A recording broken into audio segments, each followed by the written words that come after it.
Hello, welcome to Adventures with Scripture. I'm Carolyn. I hope you are having a wonderful day.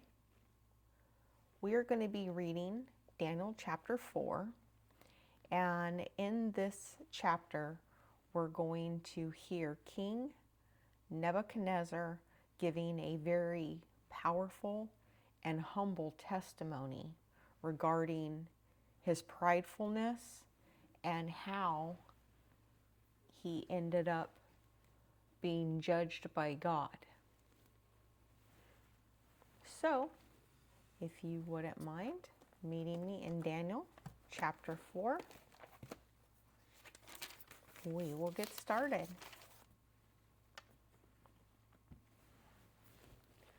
King Nebuchadnezzar sent this message to the people of every race and every nation and every language throughout the world. Peace and prosperity to you. I want you all to know about this miraculous sign and wonders of the Most High God has performed for me.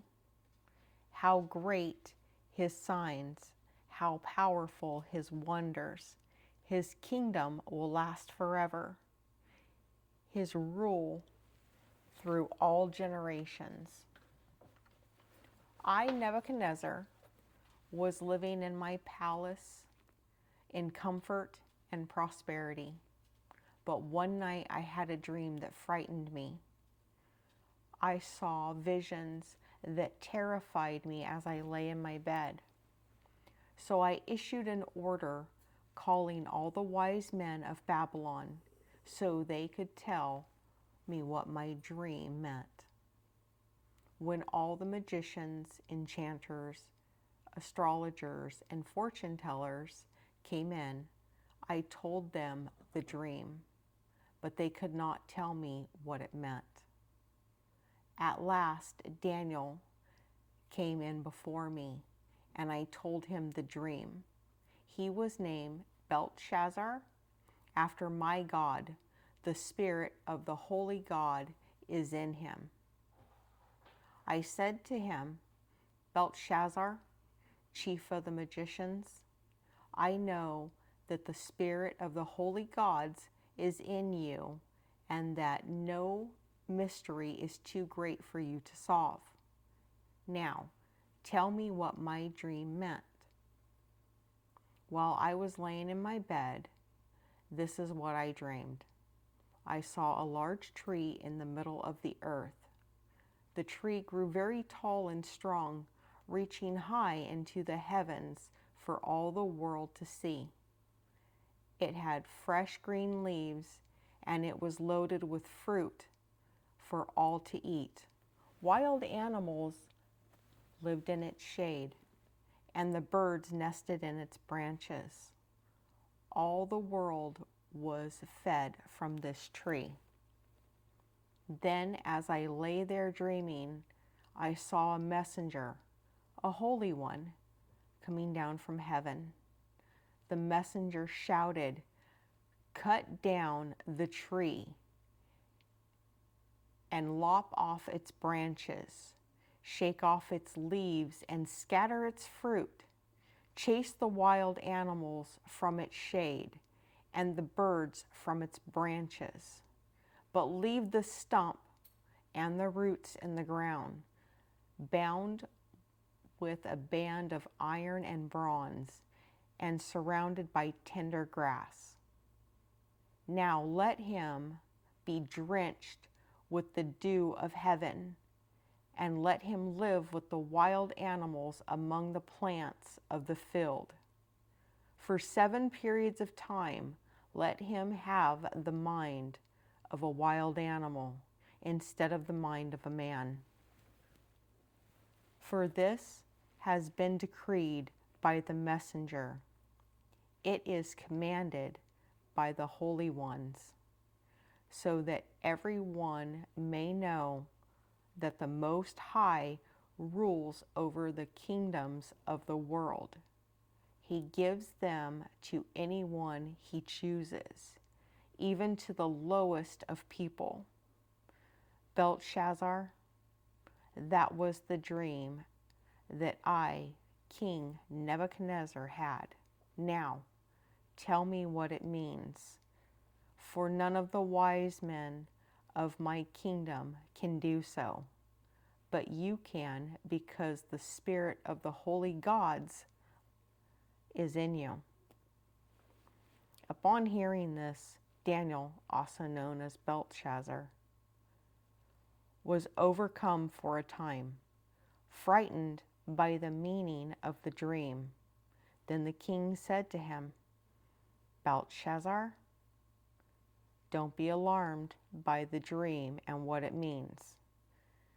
Belshazzar replied, I wish the events foreshadowed in this dream happened to your enemies, my lord, and not you. The tree you saw was growing very tall and strong, reaching high into the heavens for all the world to see. It had fresh green leaves, and it was loaded with fruit for all to eat. Wild animals lived in its shade, and birds nested in its branches. That tree, your majesty, is you, for you have grown strong and great. Your greatness reaches up to heaven, and your rule to the ends of the earth. Then you saw a messenger, a holy one, coming down from heaven, saying, cut down the tree and destroy it, but leave the stump and the roots in the ground, bound with a band of iron and bronze, and surrounded by tender grass. Let him be drenched with the dew of heaven. Let him live with the animals of the fields for 7 periods of time. This is what the dream means, your majesty, and what the Most High has declared will happen to you, my lord, the king. You will be driven from human society, and you will live in the fields with the wild animals. You will eat grass like a cow, and you will be drenched with the dew of heaven. 7 periods of time will pass while you will live this way, until you learn that the Most High rules the kingdoms of the world and gives them to anyone he chooses. But the stump and the roots of the tree were left in the ground. This means that you will receive your kingdom back again when you have learned that heaven's rules. King Nebuchadnezzar, please accept my advice. Stop sinning and do what is right. Break from your wicked past and be merciful to the poor. Perhaps then you will continue to prosper. But all these things did happen to King Nebuchadnezzar. 20 months later, he was taking a walk on the flat roof of the royal palace in Babylon.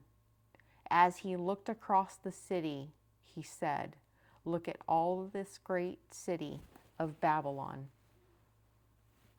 By my own mighty power, I have built this beautiful city as my royal residence to display my majestic splendor. While these words were still in his mouth, a voice called down from heaven, O King Nebuchadnezzar, this message is for you. You are no longer ruler of this kingdom. You will be driven from human society. You will live in the fields with the wild animals, and you will eat grass like a cow.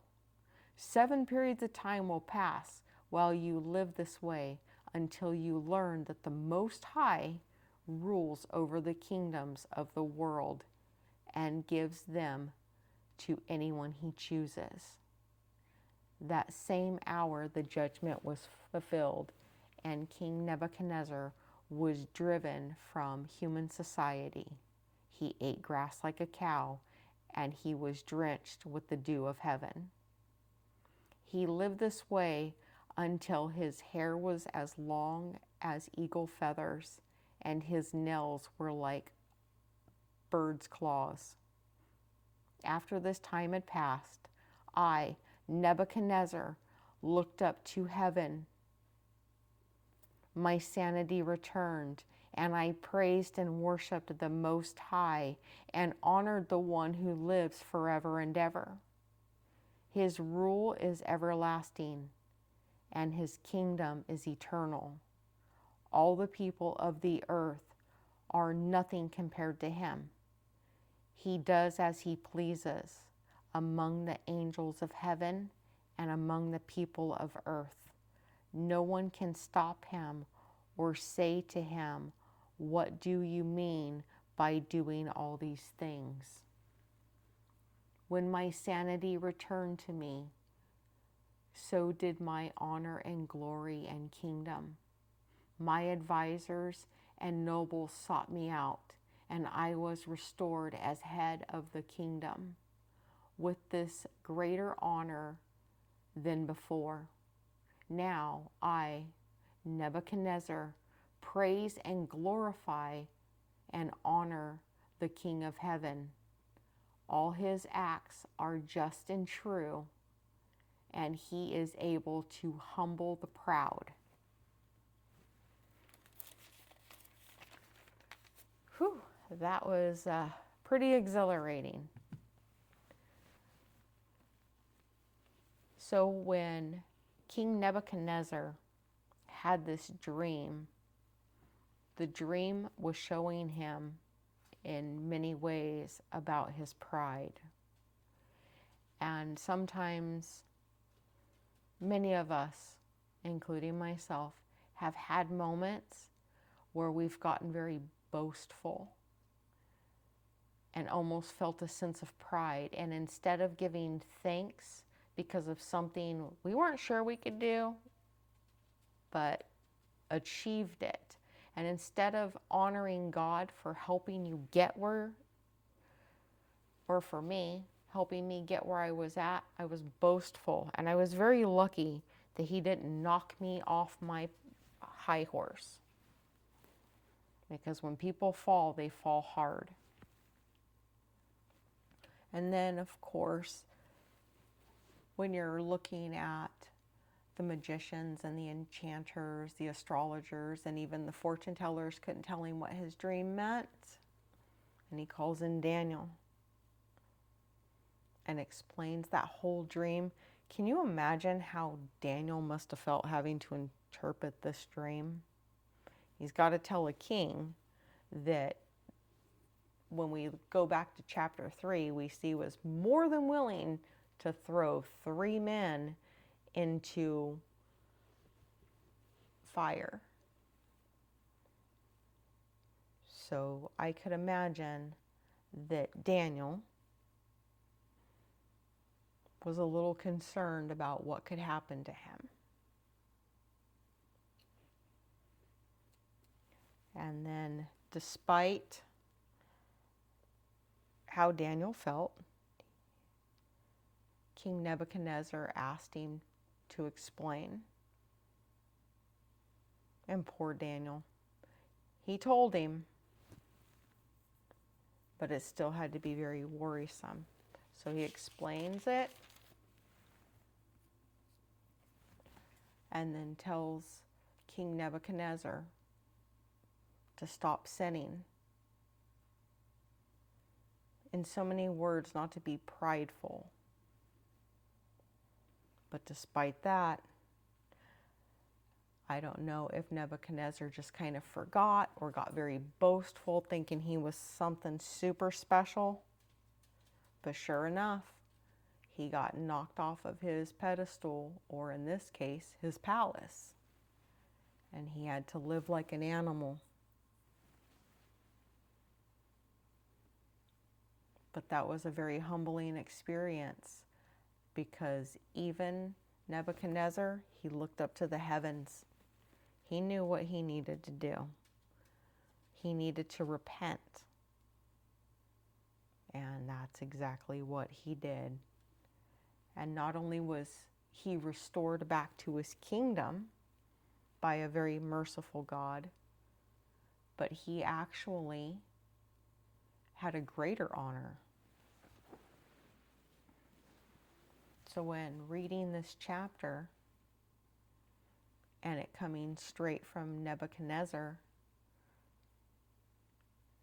talking about what he had done wrong and how merciful God is, it's very true. Because even when we make the biggest mistakes, God will forgive us. We just cannot continue to make the same ones over and over. You can't go to him one day and say, Lord, I'm so sorry I did this, and then turn around 20 minutes after prayer and do it again, and over and over and over. It just becomes, how do I want to put this? It just seems monotonous. Why keep doing the same sin and asking for forgiveness? There has to be, you have to stop. However, one thing that we all know is our God is very, very merciful. And no matter how high we climb and how far we fall, God will restore us. He will forgive us.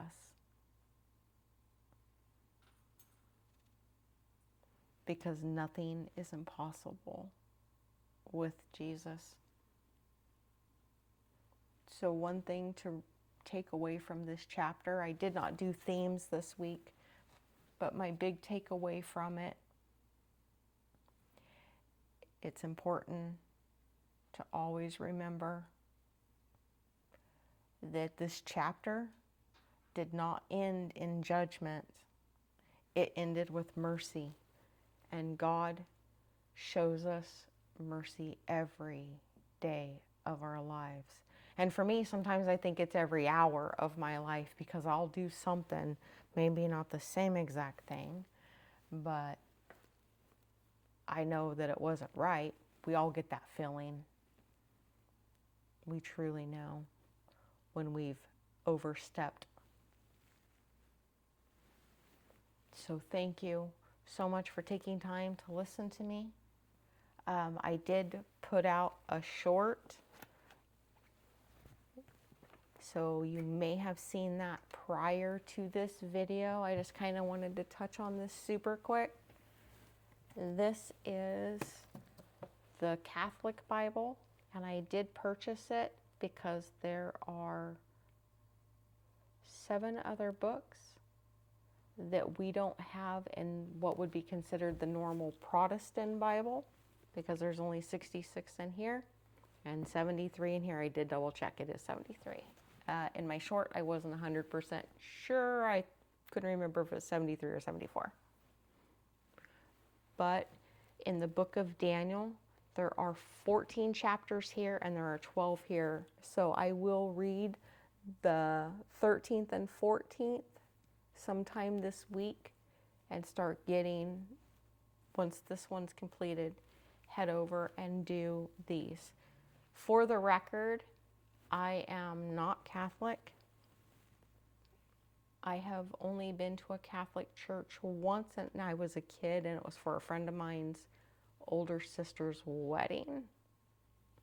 I've been to many different churches through many different religions. I prefer non-denominational. However, I learn best just reading my Bible. And now I have all of you amazing people that watch my videos. So now it makes my yearning even stronger. So, have a wonderful day. Thank you for watching. And I will be praying for everyone. Please comment, like, and subscribe.